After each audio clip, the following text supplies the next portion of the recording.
Hello बच्चों, question is statement one is the assertion, statement two is the reason, and we have the four choices. And we have the two statement. Statement 1 says that sine inverse 1 by root e is greater than tan inverse 1 by root pi. And statement 2 is sine inverse x is greater than tan inverse y for x is greater than y for every x comma y belongs to 0 to 1. तो चलिए start करते हैं solution. यहाँ पर एक चीज समझने की है कि x y से बड़ा है और एक्स वाई जो है वो 0 से 1 के बिटवीन लाई कर रहे हैं. So these two information are very important. तो यहाँ से अगर साइन और टेन में हमें कोई रिलेशन बनाना है तो हम ये बोल सकते हैं कि x by under root of 1 minus x square x से तो बड़ा होगा.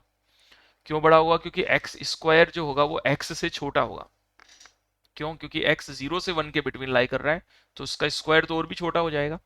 यानी एक्स स्क्वायर एक्स से छोटा है और 1 माइनस करेंगे यानी 1 से लेस, तो ये एक वैल्यू बड़ी वैल्यू हो जाएगी एक्स से. और बड़ी वैल्यू को जब हम डिवाइड करेंगे, मतलब ये वैल्यू उससे भी रूट का उसका स्क्वायर रूट और भी छोटा हो जाएगा और उसका जब हम डिवाइड करेंगे तो ये टर्म हमें एक बड़ी टर्म मिलेगी क्योंकि ये लेस देन 1 है, 0 से 1 के बिटवीन है. यानी x by under root 1 minus x square is more than x.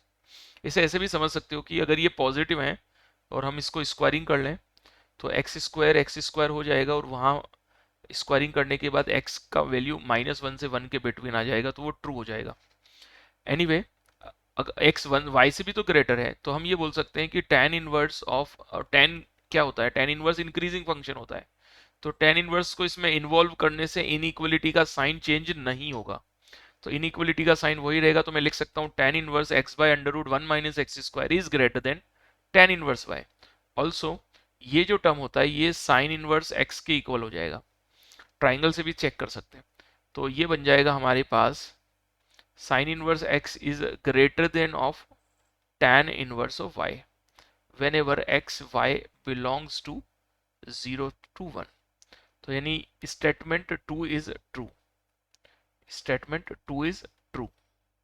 Statement 2 तो ट्रू है. अब हम बात करते हैं स्टेटमेंट 1 की.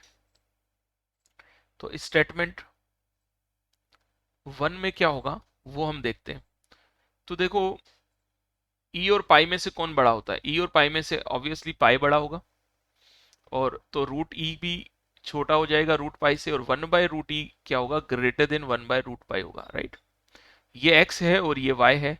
तो sine inverse 1 by root e because x greater than y है तो साइन इनवर्स भी tan इनवर्स y से ग्रेटर हो जाएगा. तो आपने देखा स्टेटमेंट 1 भी ट्रू हो जाएगा. और ये किससे हुआ है? इसी कंडीशन से हमने ट्रू किया है. तो statement 2 is the correct explanation of statement 1. Option A is correct. I hope this is clear. Thank you.